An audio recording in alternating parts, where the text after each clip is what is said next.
A Federação Espírita do Paraná apresenta Raul Teixeira.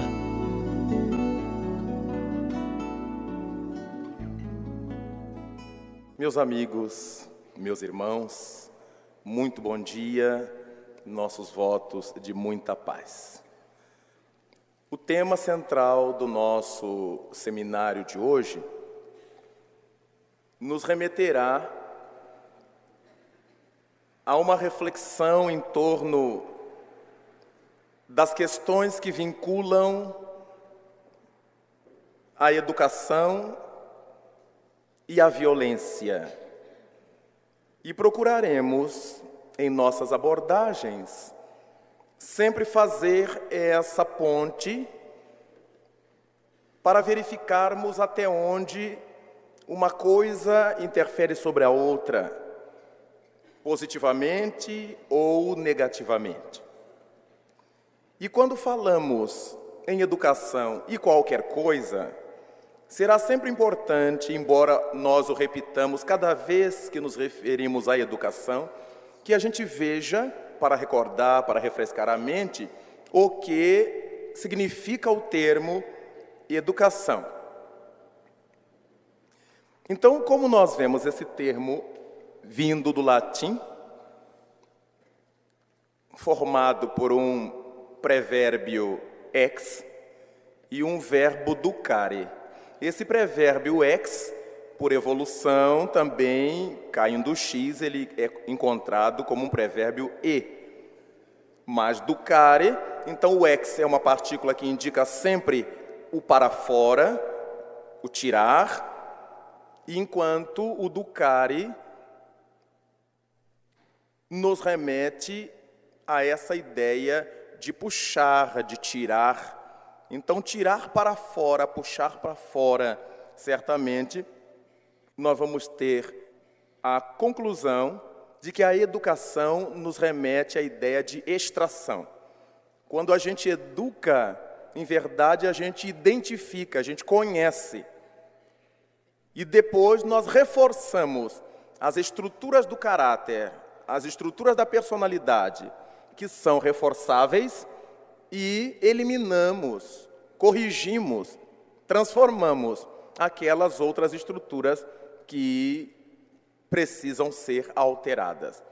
Em realidade, a ideia de educar é uma ideia de conhecer o conteúdo, partindo do princípio de que nenhuma criança, nenhum educando é um livro em branco.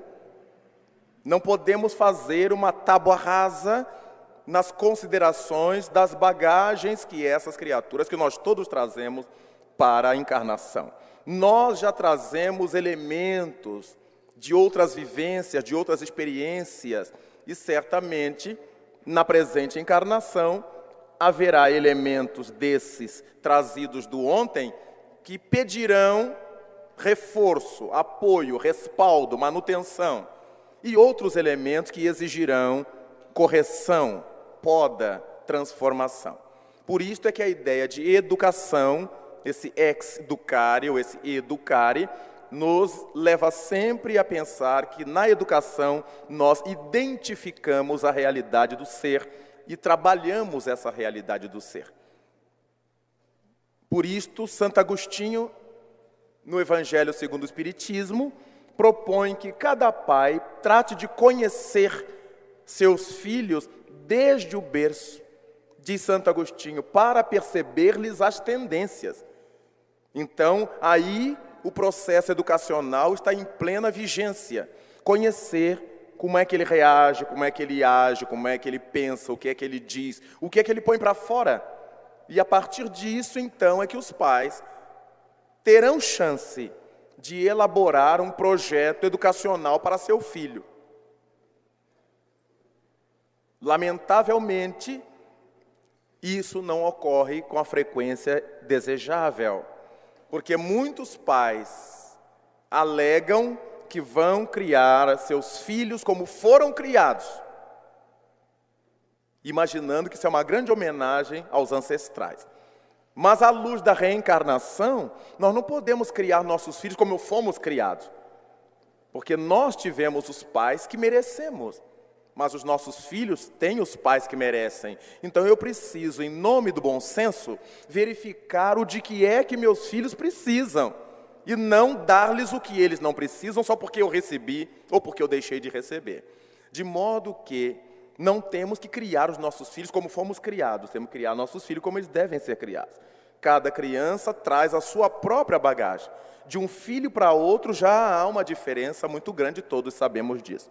Imaginemos se a gente quiser criar os nossos filhos como nossos pais nos criaram. Em outra época, nós somos espíritos diferentes dos nossos filhos, então havia necessidades nossas que não são as dos nossos filhos, havia carências nossas que não são as dos nossos filhos, havia virtudes nossas que não são as deles. Então, todo o processo educacional deverá se ajustar à realidade que encontramos em nossas crianças.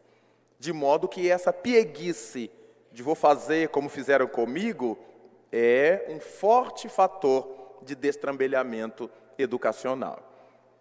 Há outros mais piegas ainda que estabelecem eu vou dar a meu filho tudo o que eu não tive, o que é outra loucura.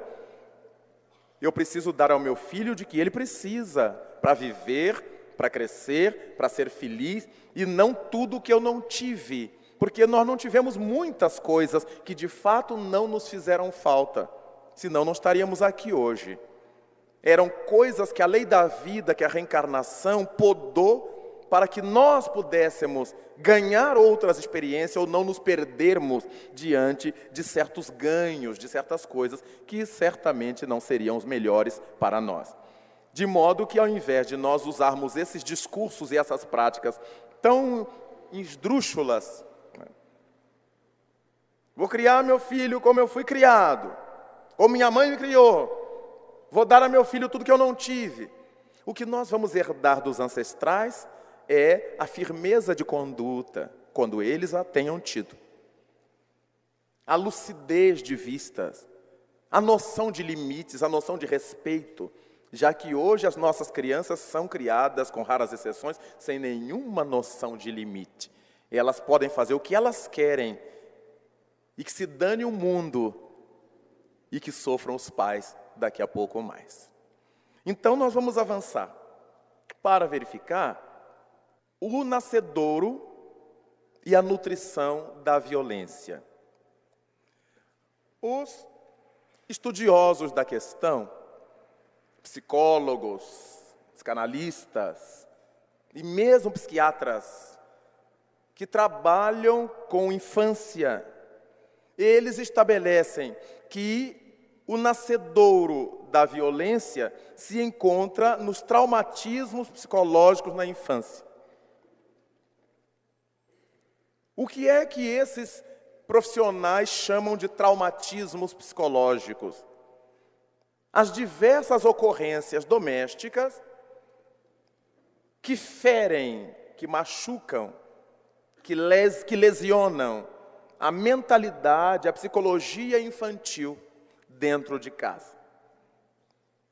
Então, há diversas posturas da família, mormente dos pais, que teoricamente estão mais próximos dos filhos, que lesionam, que causam problemas psicológicos de tal ordem que a criatura atravessa toda a sua existência carregando aquela marca, às vezes feridas abertas, às vezes cicatrizes emocionais, de muito difícil correção.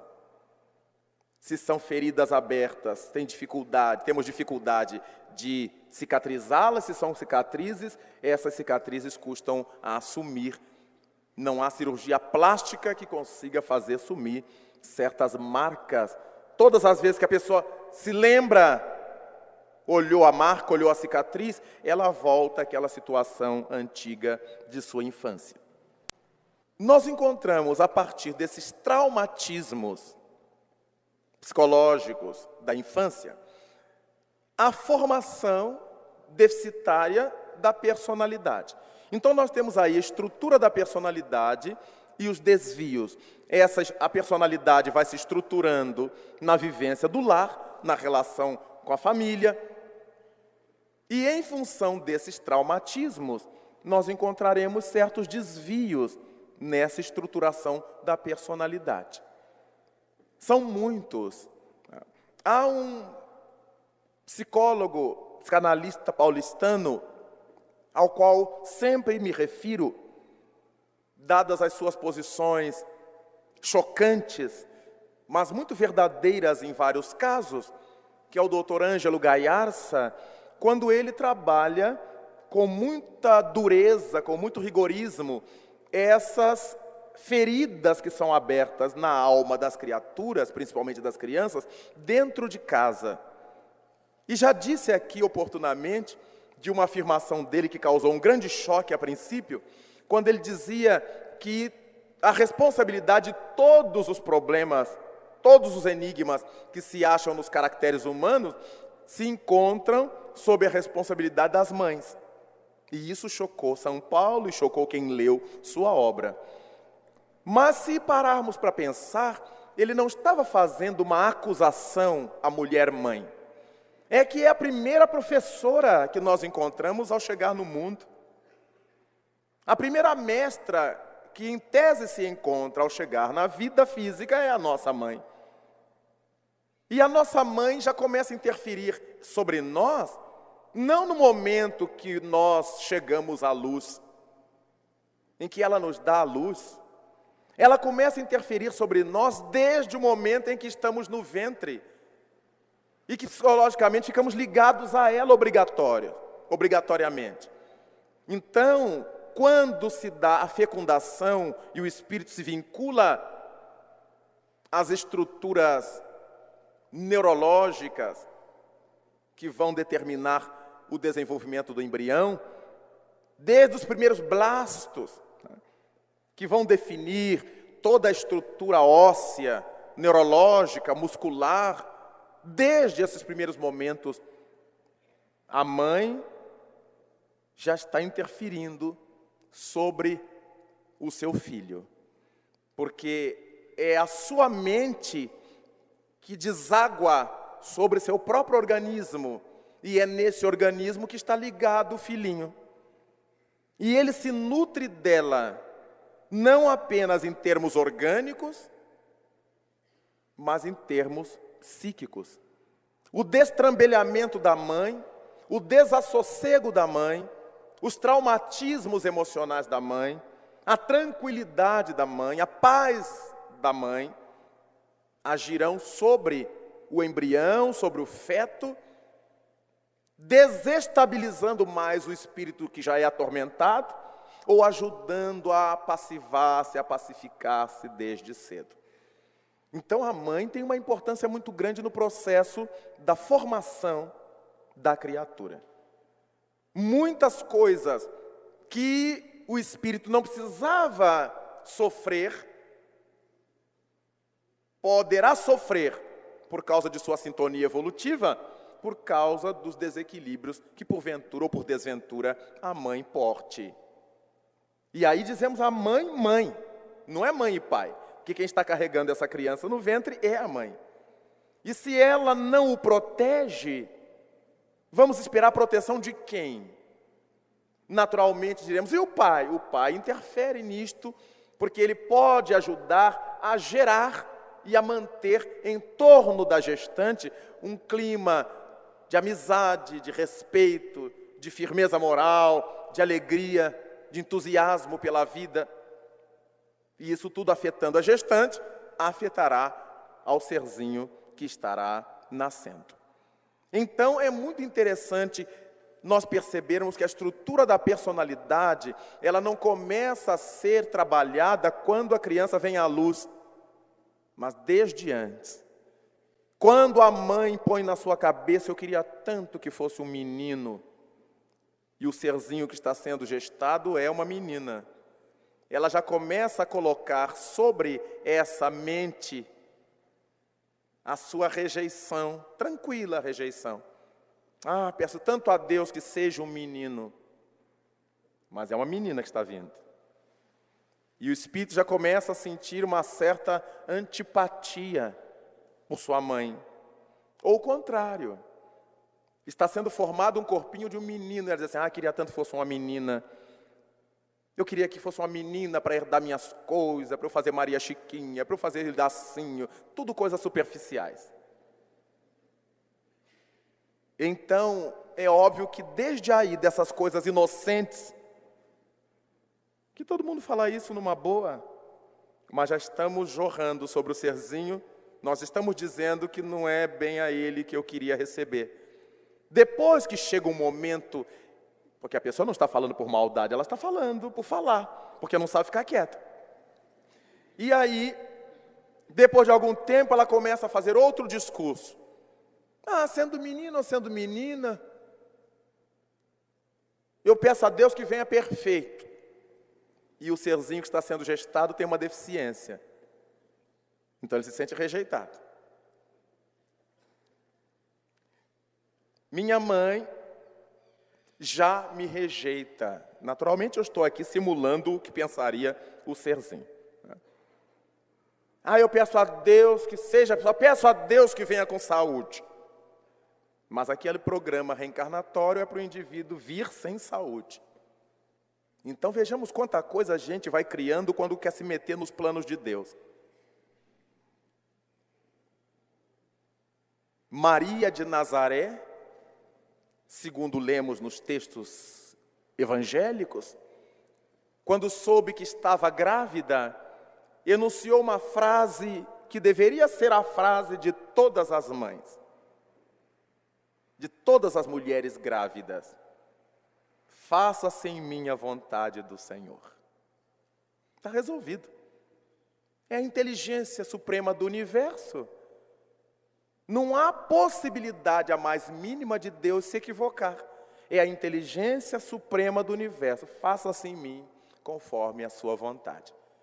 E se a vontade dele for que a gente tenha um menino, um varão, virá um varão. Se não for, virar uma varinha. Mas virá.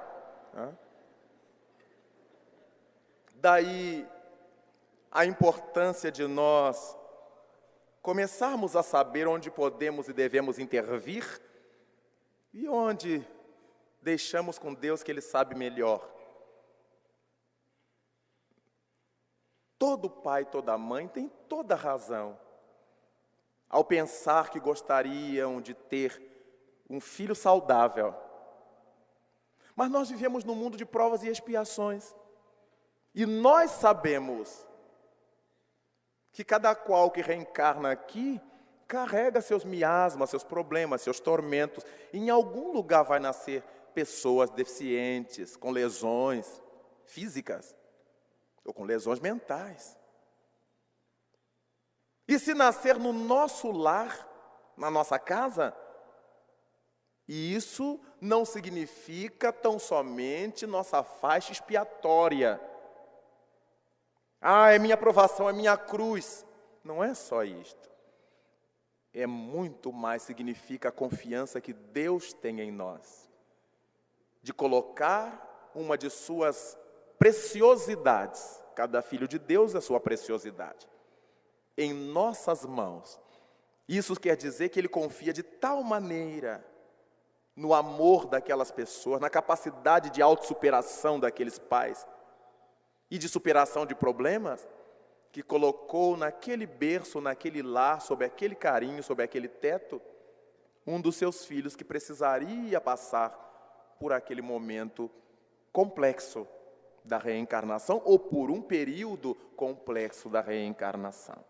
Então, ao invés de nós olharmos só como motivo de dor, de expiação, de provação, vamos pensar pelo lado positivo quanto que Deus confia no nosso taco, na nossa capacidade.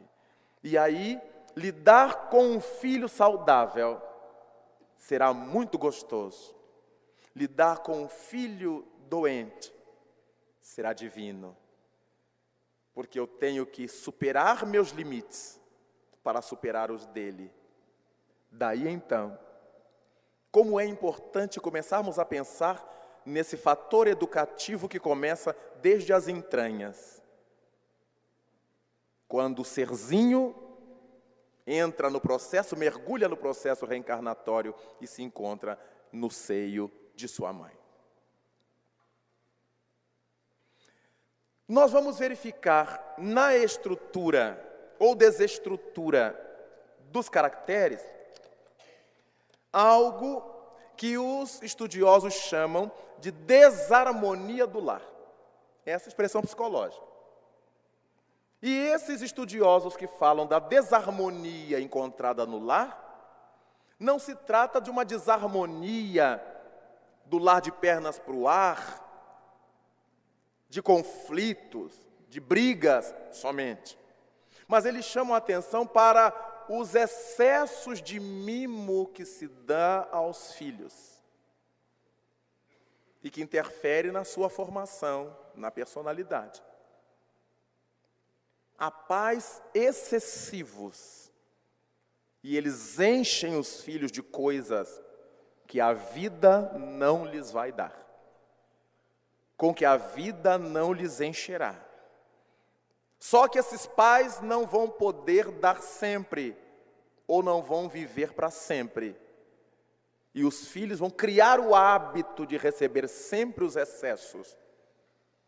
E no momento em que não puderem receber esses excessos, porque o mundo não lhes dará, eles começarão a apelar. Sentirão na sua psicologia deformada que todos lhes devem excessos. Todos lhes devem carinhos excessivos, presentes excessivos, dádivas excessivas. E por qualquer coisa, essa criatura estará descompensada, deprimida. E de acordo com a sua formação interna, ela poderá correr para conseguir o que quer através da violência. Ela cobrará da sociedade ou das pessoas que a cercam ou cercarão aquilo que ela quer receber, na marra. Então, os excessos de mimos aqui são presentes. Os excessos de tudo que a gente faz com os filhos.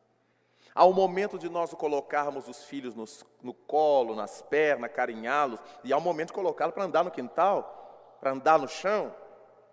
Se eu crio os filhos como um cachorrinhozinho nos braços, um gatinhozinho, que eu ponho na cama, ponho no braço, ponho no bercinho, ponho no braço, e ele não tem tempo dele para andar, para engatinhar, para se mexer, para cair, para trombar, eu crio na estrutura psicológica dele uma deficiência, uma inadaptação à realidade do mundo.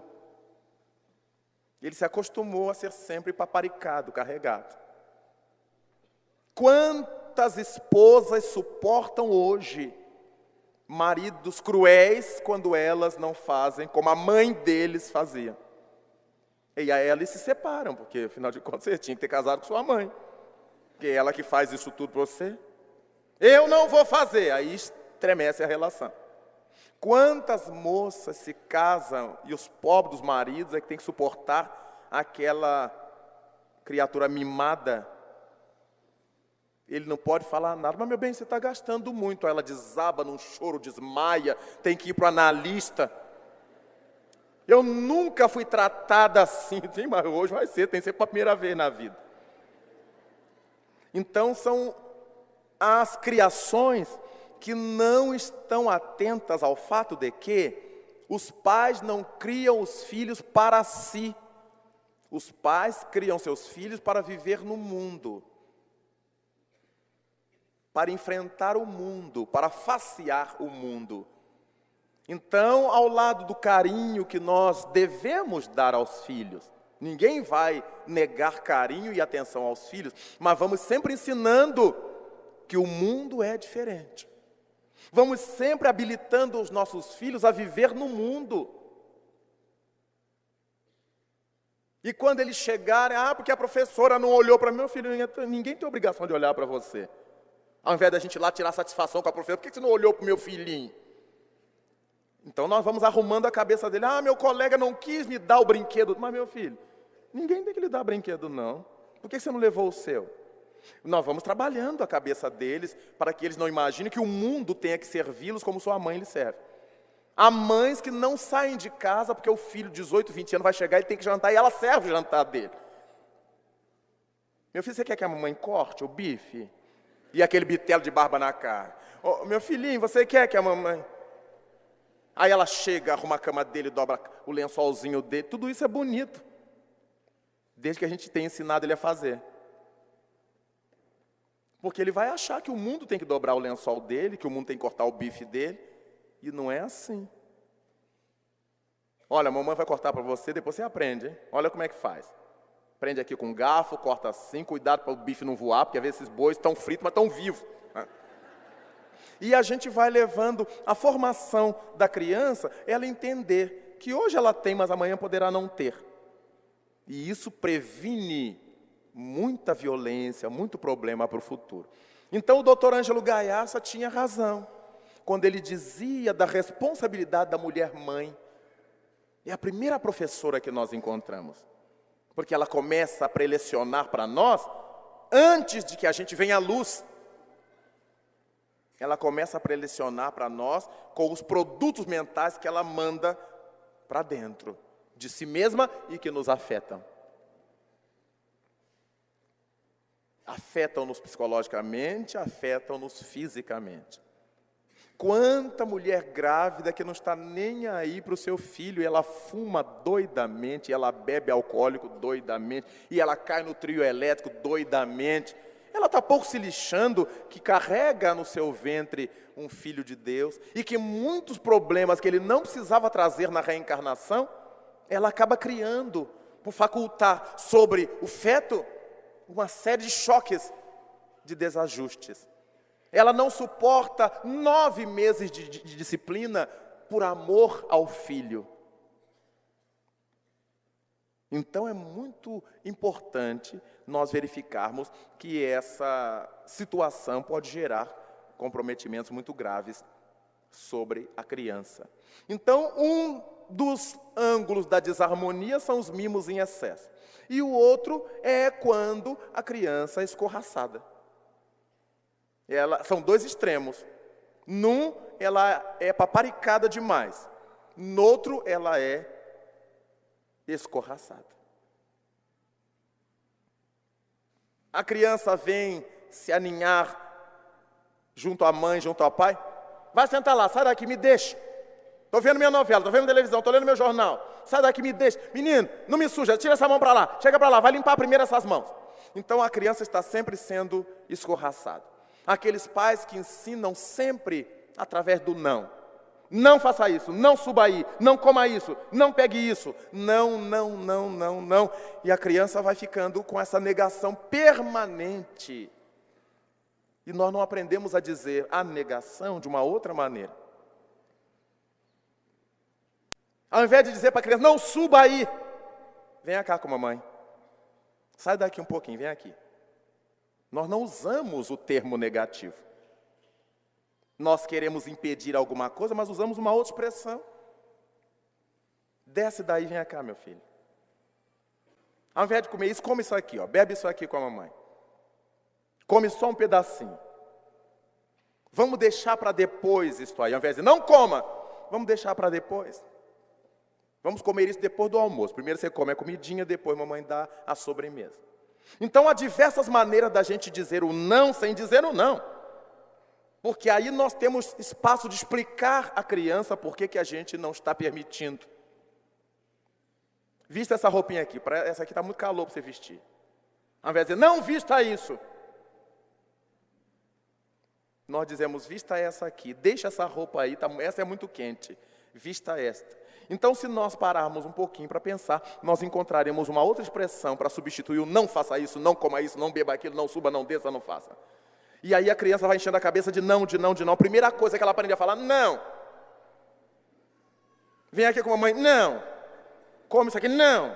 Ela aprendeu. É um papagaio a criança. E ela começa a falar de tanto ouvir.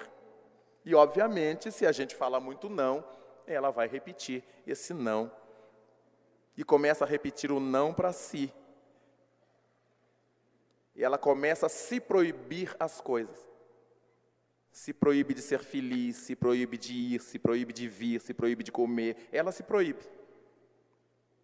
E aí começam os conflitos da personalidade. Quando ela se alegra, se anima e brinca, ocorre-lhe um complexo de culpa, porque ela não merecia. A mãe sempre disse que não era para fazer. E quando faz alguma coisa que a mãe ou o pai sempre disseram que não era para fazer, surge outro complexo de culpa, como quem tenha desobedecido uma ordem. E aí os filhos começam a aprender a fazer as coisas às escondidas.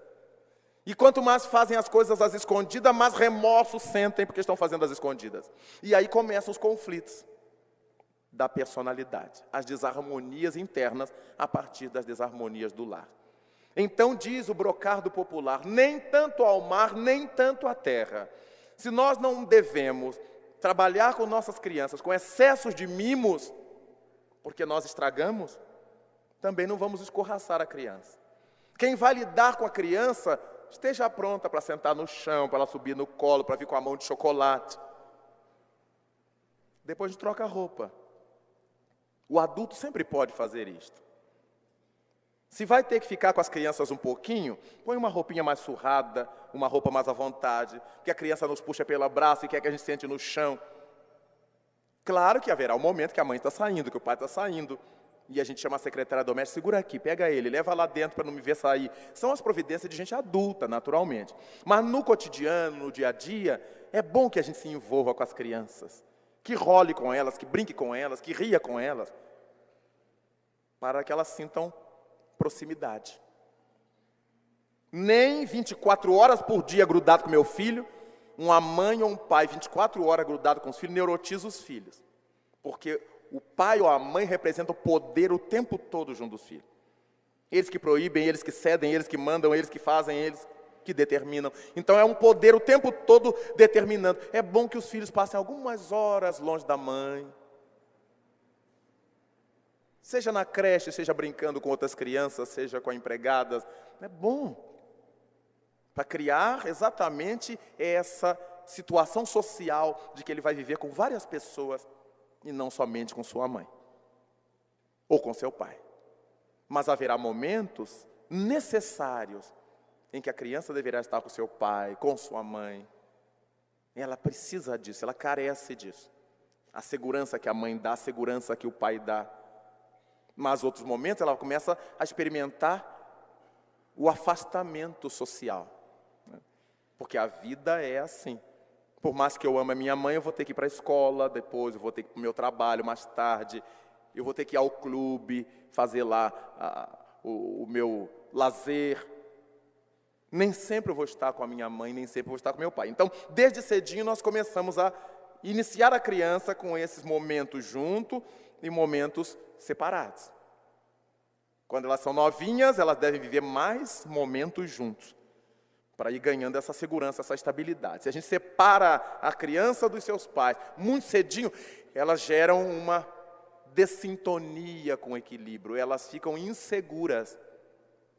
E dizem os especialistas que nas primeiras idades da vida, até aos 2 anos de idade aproximadamente, a criança não identifica valores sociais, não identifica como valor social o pai, a mãe, os irmãos, etc. Embora chame papai, embora chame mamãe, mas não tem noção do que eles sejam.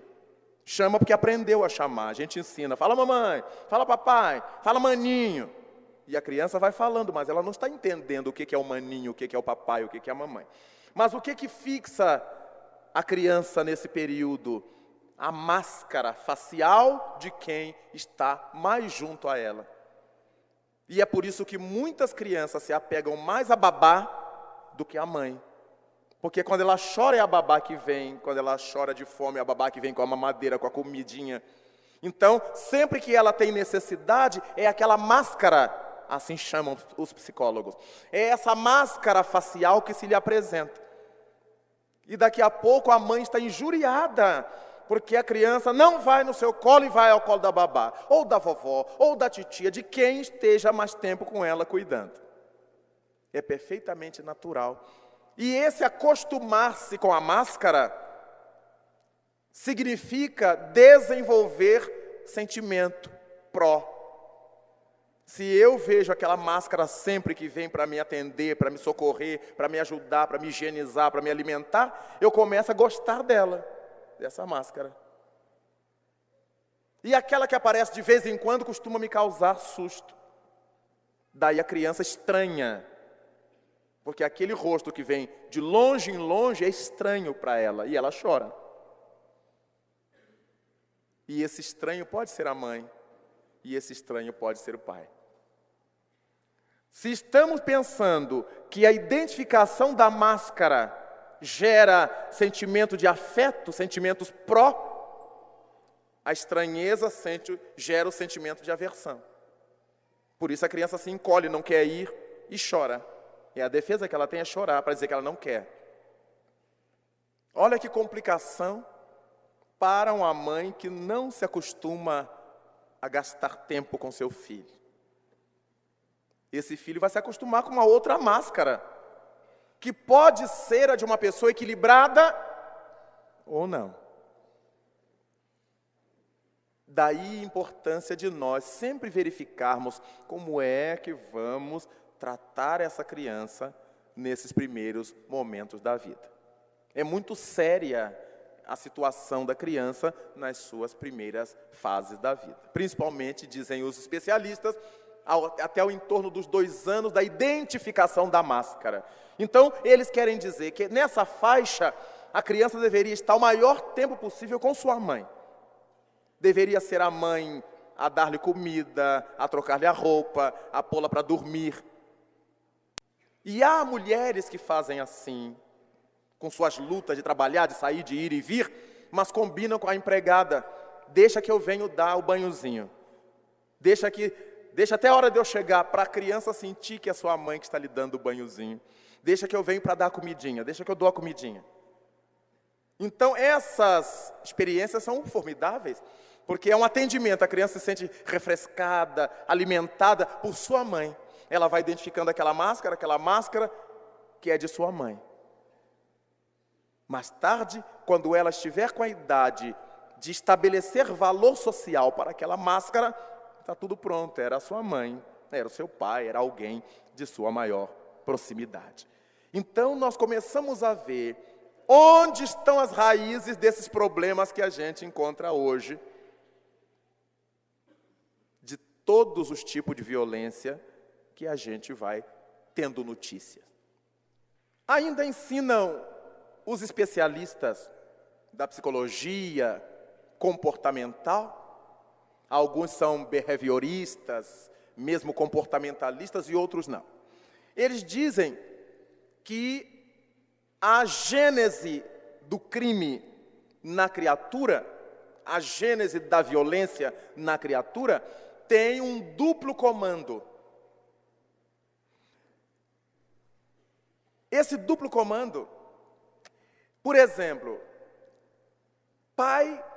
mãe que tudo perdoa versus pai que condena tudo. Que tudo condena. Está faltando um tudo aqui. Então a mãe é liberalíssima e o pai é durão. Ou vice-versa. A mãe é durona e o pai é liberalíssimo. É comum que o pai seja liberalíssimo, porque como ele fica muito tempo longe dos filhos, ele quer agradar aos filhos quando está perto, em prejuízo, em detrimento da educação que a mãe está tentando dar. Ele chega e desfaz tudo. Deixa a criança, deixa o menino.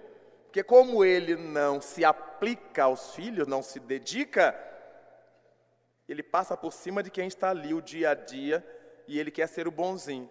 Então o que ocorre? Uma desestabilização emocional no filho. Porque quando o filho pedir à mãe alguma coisa, a mãe diz, não pode, meu filho, não vai dar certo. Aí o filho corre para o pai. São casos que a gente encontra todo dia nos lares. Aí o pai, vai sim, vai sim.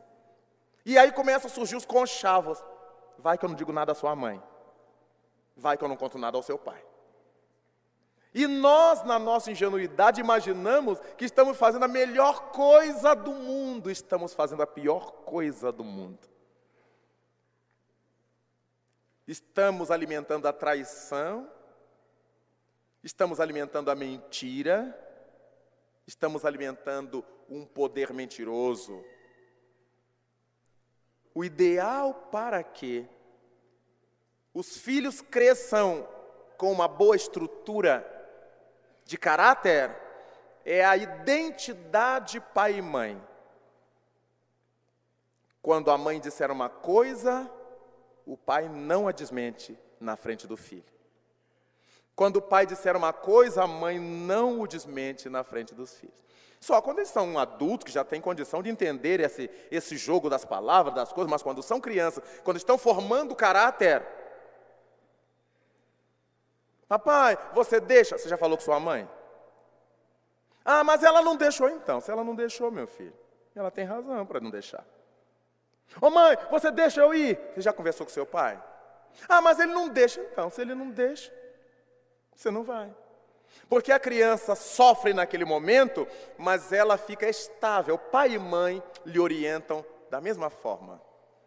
Pode ser até que depois que a criança se aquietou, a esposa conversa com o marido que tinha dado a ordem. Meu bem, você foi exagerado. Podia ter deixado o Juninho ir. Né? Ou ele fala, meu bem, eu achei que você não precisava ter sido assim, tão dura. Não tem problema nenhum, vai com a mamãe, tá com o nosso pessoal lá. Mas isso o casal conversando para amadurecer o relacionamento com os filhos. Nada de os dois ficarem se pegando na frente dos filhos, porque os filhos pegam rapidinho os pontos desarmônicos entre os pais e chantageiam. Daí, quando a mãe diz não, a criança diz logo, eu vou pedir para o meu pai. Desafia a mãe assim. Eu vou pedir para o meu pai. Ou quando o pai, eu vou falar com minha mãe. Ela já descobriu que os dois não se acertam. Então ela toma um lado, toma o outro de acordo com a conveniência. E exatamente o que não devia acontecer. A estrutura moral da criança deveria se apoiar na identidade de vistas dos seus pais com relação à sua educação. Se sua mãe lhe disse que não pode, meu filho, ou se sua mãe disse que é para fazer, vai e faça. Papai não vai dizer nada. Olha, se seu pai determinou isso, meu filho, atende a seu pai. Eu não vou me meter nisso, tá certo, seu pai? Então, a criança vai sabendo que ela tem que ir para o caminho do meio. Ela não vai ter que tomar partido para cá, nem tomar partido para lá, porque não vai dar certo.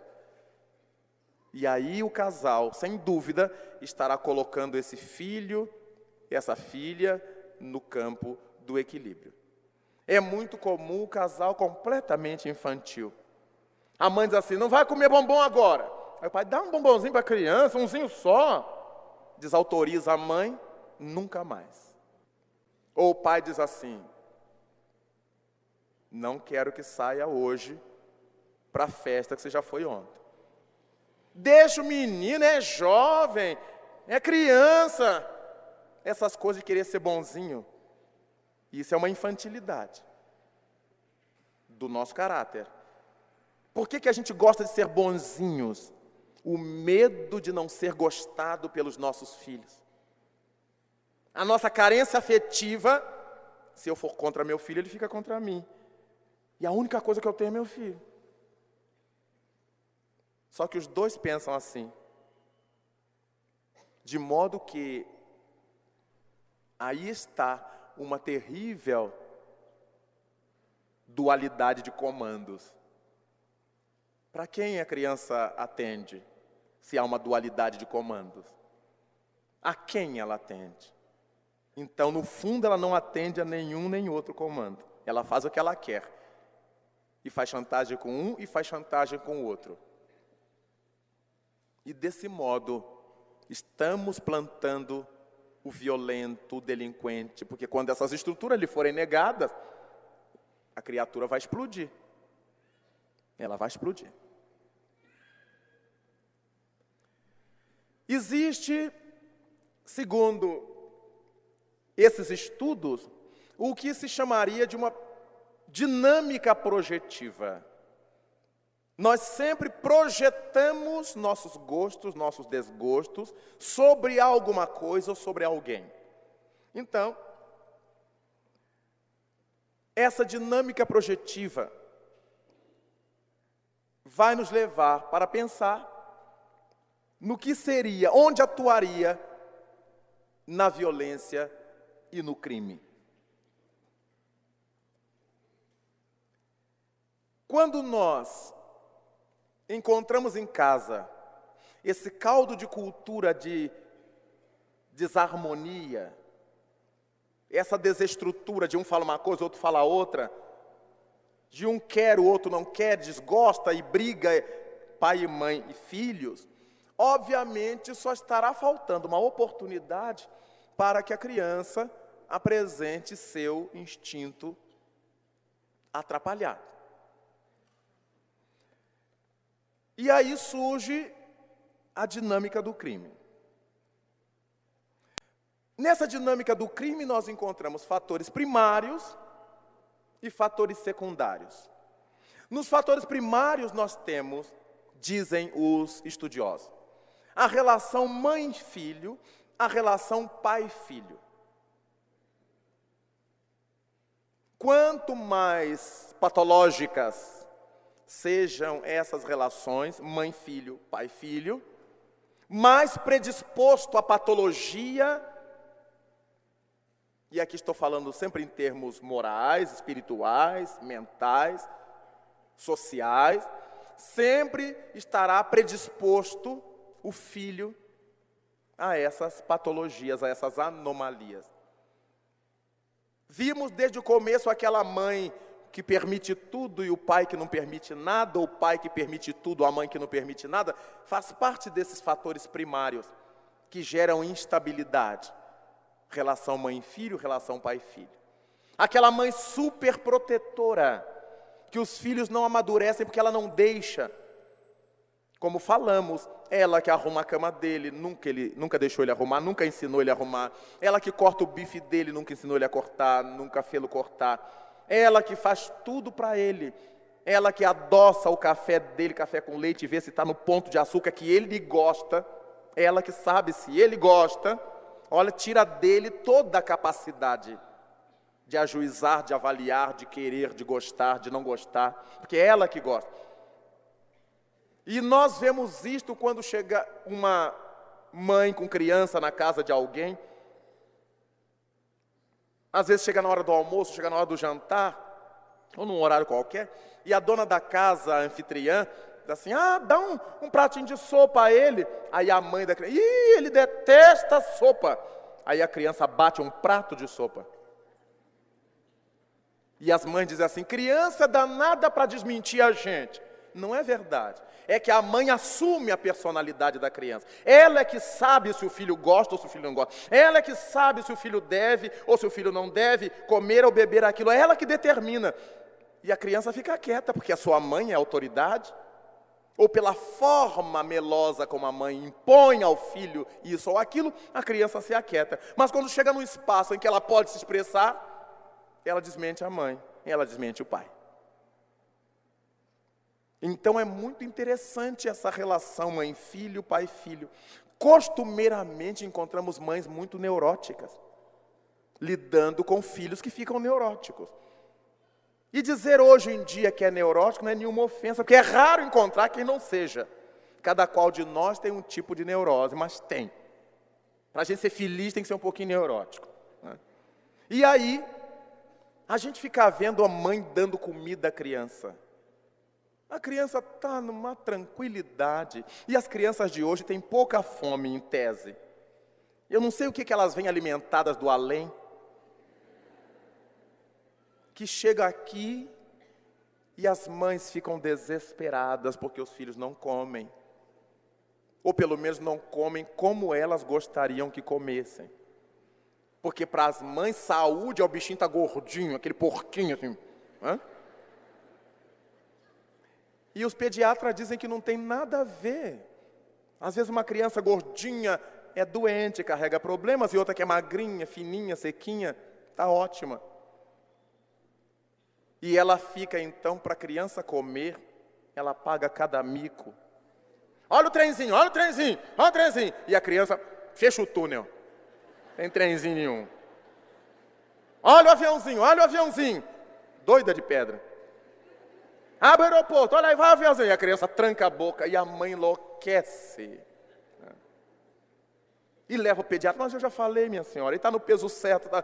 Quando tiver fome, ele come.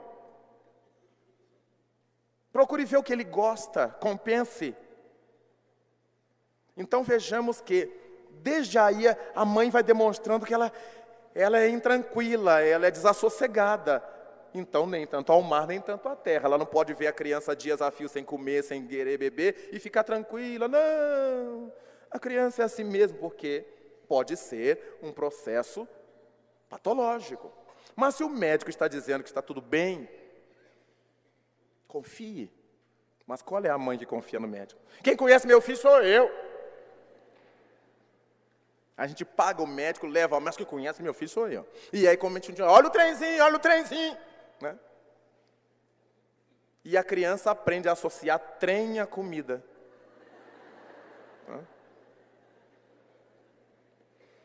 A associar aviãozinho a ter que comer. Porque a gente faz associações.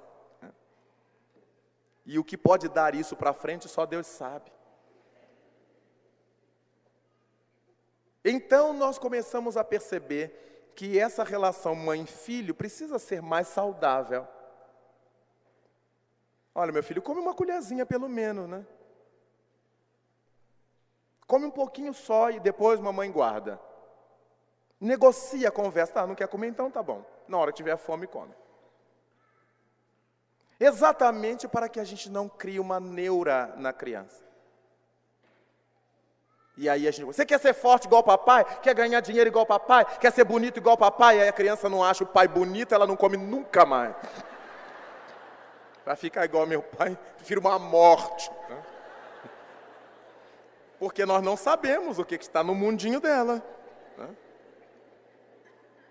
É para ficar igual a mamãe. A criança odeia a mãe. Agora é que eu não como. Né?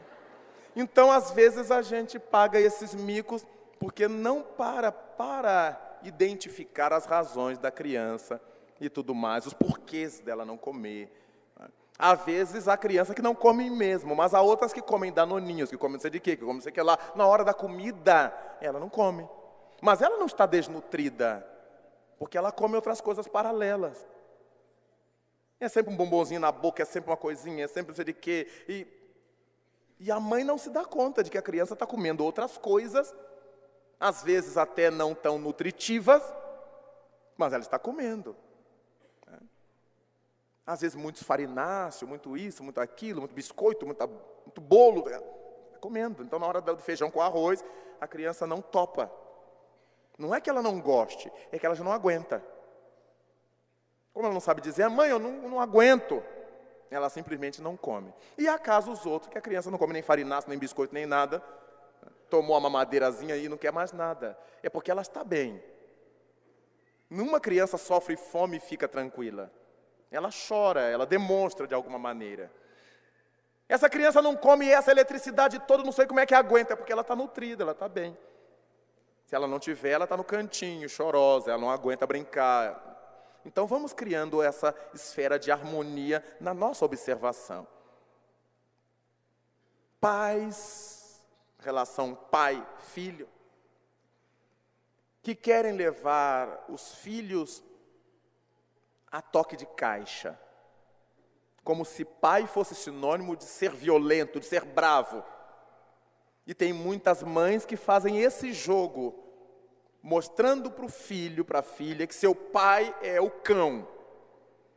Como elas não têm autoridade, não desenvolveram autoridade com os filhos, você vai ver quando seu pai chegar, eu vou contar para ele, vai criando na cabeça da criança que o xerife é o pai. Aí o pai chega, a mãe conta, e ele vai em cima da criança. Vejamos, ele já não passou o dia com a criança. Às vezes passou dias longe da criança. O contato que tem é de agressão, é de violência, é de cobrança. Aí cria um outro problema. Ele já é ausente. E quando está presente é violento, é grosseiro. Que relação ele vai conseguir montar entre si e seus filhos?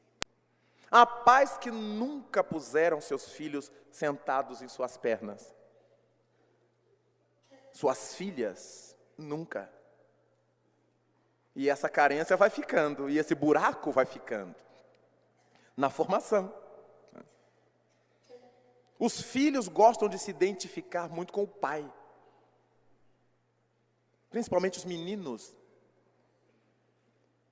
As meninas adoram seus pais. E os meninos gostam de imitar seus pais. Se esse pai é um pai ausente, grosseiro, ríspido, vai matando essa vinculação natural. As filhas vão tendo medo do pai. E os filhos vão desprezando a figura do pai. Porque ele representa crueldade, violência, cobrança o tempo todo. Nem tanto ao mar, nem tanto à terra. Se a mãe faz queixa, e normalmente ela faz queixa na frente dos filhos, o pai não tem que sair brigando com os filhos. É verdade, meu filho, isso que a mamãe está dizendo? É verdade que você já foi longe demais. É verdade que você fez isto? Como é que você fez isso com sua mãe, rapaz? Quando o papai viaja, quando o papai sai para trabalhar, você tem que ajudar a mamãe. Então é um outro discurso de carinho, que no final termina com um abraço, com um beijo, com brincadeira. Vamos dar uma saída então, vamos tomar um picolé, vamos criar um clima de confiabilidade. Porque todas as vezes que a mãe se tranca no quarto com o pai, o filho vai fazer queixa de mim, está fazendo fofoca de mim, está falando de mim. Ele vai crescendo com aquela imagem de que a mãe, quando encontra com o pai, é para falar contra ele. Então nós vamos desmanchando essas bombas. São as coisas que a gente não costuma dar valor e que são fundamentais na estrutura basal da criança. Os fatores secundários, então, são aqueles outros que saem do lar. Os fatores primários, eles ocorrem dentro do lar. Esqueçamos, são fatores predisponentes à violência, ao crime. Os fatores primários estão amarrados na relação pai-filho, mãe-filho. Relações patológicas, relações de dependência, relações de paparicagem excessiva. E as relações secundárias são extramuros domésticos. Então nós vamos encontrar as más companhias. Há más companhias de verdade. Mas se os nossos filhos estão com elas, é porque eles também são más companhias para elas. Mas que elas existem, existem. Um grupo de colegas que leve meu filho para o antro, para a drogadição, é um grupo de más companhia. Mas meu filho aceitou, ele também se assemelha às más companhias. Um grupo de pessoas que leve meu filho para o alcoolismo, grupo de meninos que bebem, são más companhias. Mas meu filho aceitou. Ele não foi arrastado. Então ele não é uma boa companhia também para os outros. Porque ele podia ser a voz dissonante, a voz de oposição. Ou se não fosse a voz de oposição, a voz da autonomia. Não, eu não quero beber. Não, eu não quero usar drogas. Ah, mas você não é homem? Eu sou, mas não quero usar drogas. Exatamente porque eu sou homem. Exatamente porque eu sou mulher. Não quero usar. Não vou beber. Então, obviamente, esses fatores secundários incluem essa pressão do grupo, que a psicologia chama de leis internas dos grupos. Cada grupo social tem suas leis internas. E as leis internas de grupos de jovens, de meninos, são leis muito duras. Porque na fase em que estão elaborando a própria personalidade, a maneira de ser, eles são muito sensíveis ao que se acha deles, ao que vão dizer deles. Como adulto a gente ainda carrega isto. Na faixa infanto-juvenil isso é muito mais sério. Porque o adolescente, ele quer ser como os outros são. Ele quer imitar quem se tornou seu ídolo, quem se tornou seu polo de observação. E aí, ele faz tudo o que o grupo determina. Com isso, nós vamos encontrando grupos em que a lei interna é que todos têm que ter uma determinada tatuagem. Por exemplo. E eles chamam com uma forma muito própria. Essa tem que ser tribal. Aí a tatuagem é tribal, é um símbolo que é tribal. Porque é uma tribo, entre aspas. É um grupo que comunga dos mesmos preceitos. Outros têm que raspar a cabeça, todos raspam a cabeça. Então nós temos na Alemanha os skinhead, na Inglaterra os skinhead. A outro tem que ter uma cicatriz. Encontrei na África grupos que tinham uma cicatriz na testa. Outros tinham uma cicatriz no braço. Cicatriz. Como é muito comum na África, por causa das raças, das misturas, a formação de queloides. Quando cicatrizam, então as pessoas com aquelas queloides na testa, formando a figura que eles querem, ou nos braços, leis internas do grupo. Todos têm que fumar maconha. Todos têm que cheirar cocaína, é lei interna do grupo. Até chegar ao ponto, todos têm que matar uma pessoa. Tem que ter um crime nas costas. E o grupo, né? O medo de ser desamado pelo grupo. O medo de não ser gostado pelo grupo. Então essas coisas todas vão acontecendo.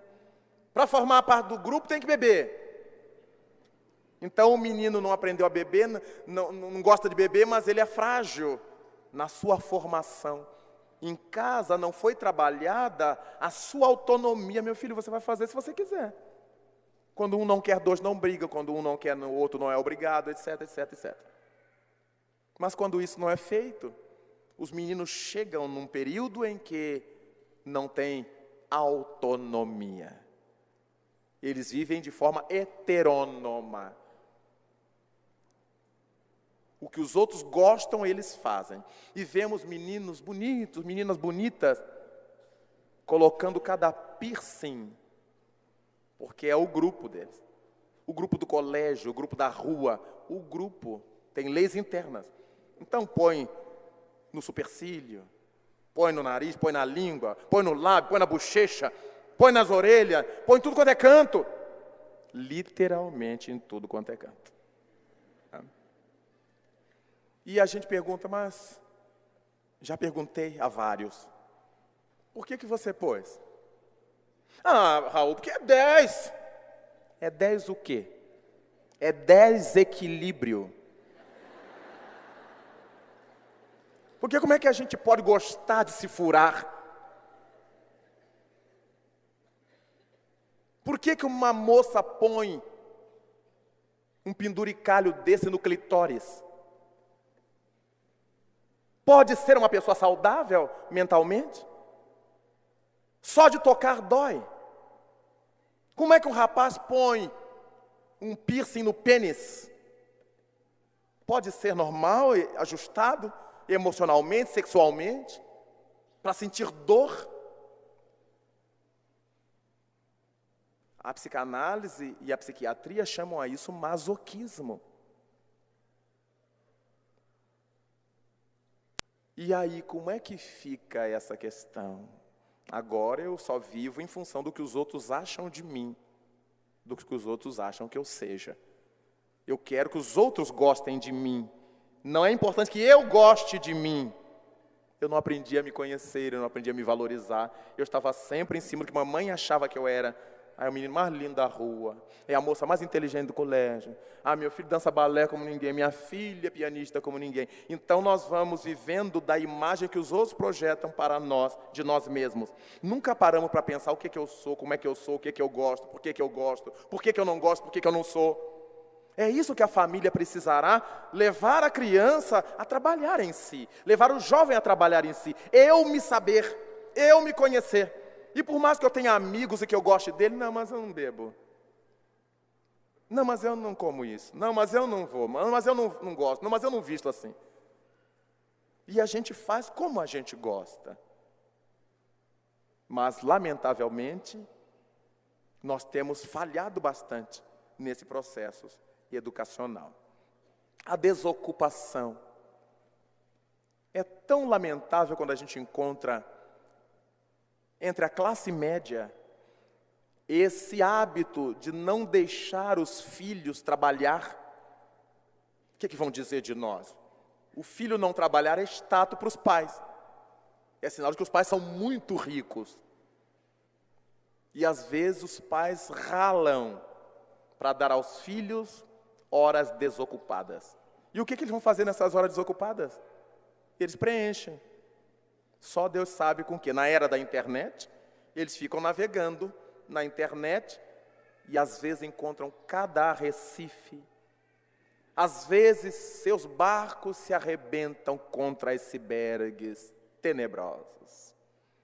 Estamos vendo nos jornais, na televisão, agora há 3 dias, as moças que foram assassinadas depois de marcar encontro com 3 rapazes via internet.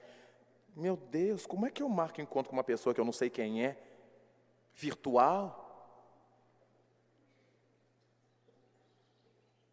Como é que eu marco? E vou. Eu estou muito carente. Eu estou muito desajustado. As pessoas se escondem na internet.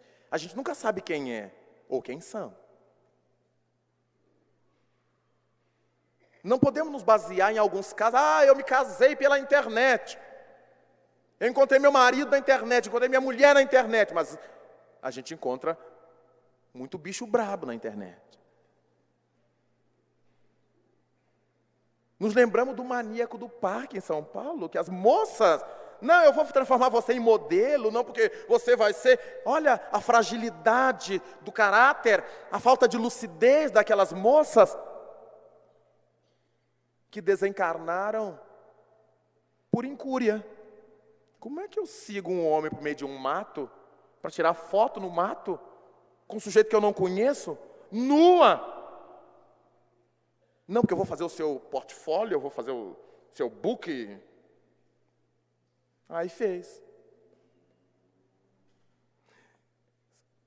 De onde vieram essas moças? De onde vêm essas pessoas sem nenhuma maturidade?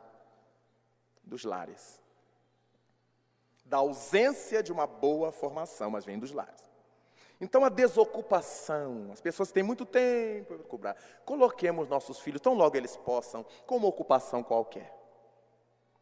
Está com muito tempo em casa, então vamos aprender uma língua, um instrumento, uma arte. Não precisa pôr para trabalhar na estiva. Põe para fazer alguma coisa, para ocupar o tempo. O que você gosta? Gosta de vôlei, gosta de basquete? Você gosta de desenho, gosta de pintura, gosta de violão? Você gosta de quê? Vamos fazer qualquer coisa, ocupar esse tempo ocioso. Quanto tempo você leva para estudar a matéria do colégio? Tantas horas. Então vamos ocupar as outras horas. Você vai ter o tempo de lazer, mas vai ter o tempo para ocupar essas horas vazias. Às vezes os pais estão trabalhando e os filhos estão em casa, só Deus sabe fazendo o que com quem. Daí, haja crime. A promiscuidade, porque a gente não sabe com quem que eles estão lidando. O caso que eu estou falando da internet. A gente vai misturando criaturas que vêm de uma família boa, mas imatura. E outros que vêm de uma família má e imatura. E aí as coisas vão se misturando e quando a gente vê, já era. É só chorar o leite derramado. E naturalmente não podemos esquecer que a carência absoluta, o pauperismo, a pessoa que não tem nada, ela fica muito sujeita a qualquer oferecimento. Um menino desse que é pobre, que vive num gueto, num bairro pobre, numa favela, e vê no jornal e vê na televisão a glamorização do criminoso.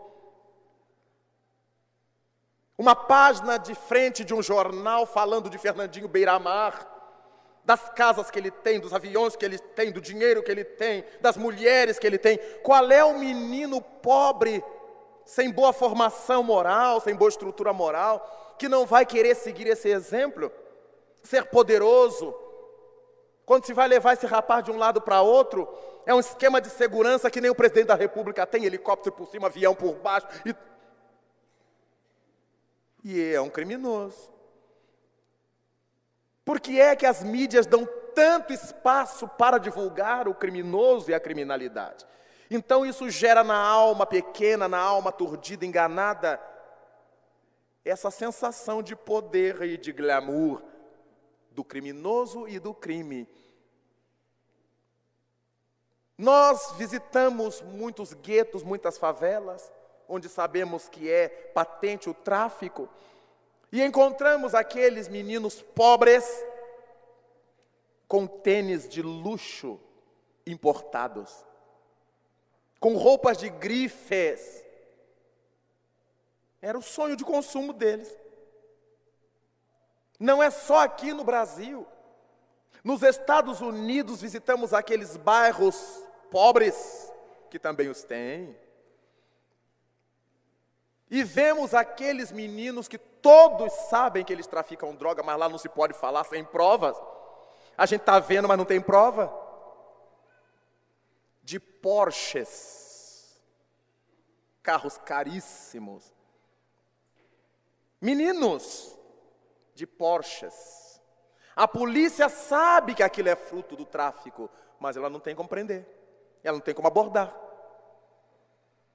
Primeira coisa que ele tem que apresentar é prova. E bandido de qualquer nível não deixa rastro. As coisas são muito bem feitas. Quem está por trás deles, eles são só testas de ferro. Os poderosos que estão por trás dele dão conta de não deixar rastros.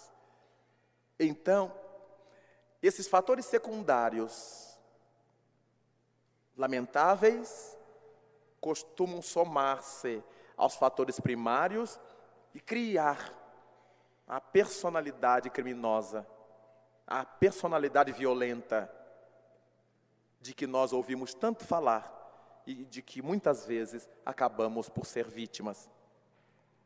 É muito importante que tenhamos essa percepção de que a coisa começa em nível doméstico e depois se amplia.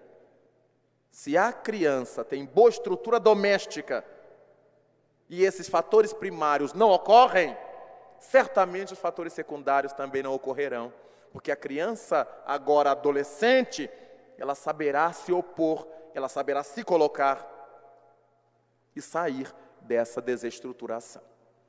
Vamos fazer agora um ligeiro intervalo, para que depois retornemos na continuação do nosso trabalho. Obrigado.